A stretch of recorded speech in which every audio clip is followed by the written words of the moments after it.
दुपारी आज निवडणूक आयोगाची एक पत्रकार परिषद होते आणि 5 राज्यातल्या निवडणुकींचा कार्यक्रम आज ठरणार आहे।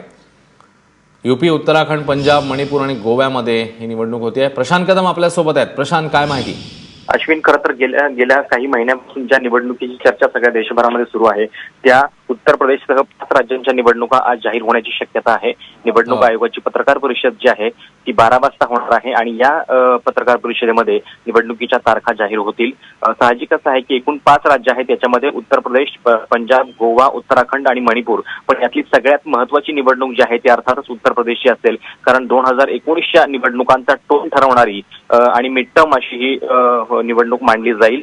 आणि जी माहिती आपल्याला कळते त्याच्यानुसार उत्तर प्रदेशची निवडणूक कदाचित 7 टप्प्यांमध्ये घेतली जाऊ शकते आणि इतर जी राज्य आहेत ती अर्थातच छोटी असल्यामुळं त्यांची निवडणूक कदाचित एकाच टप्प्यामध्ये संपू शकते।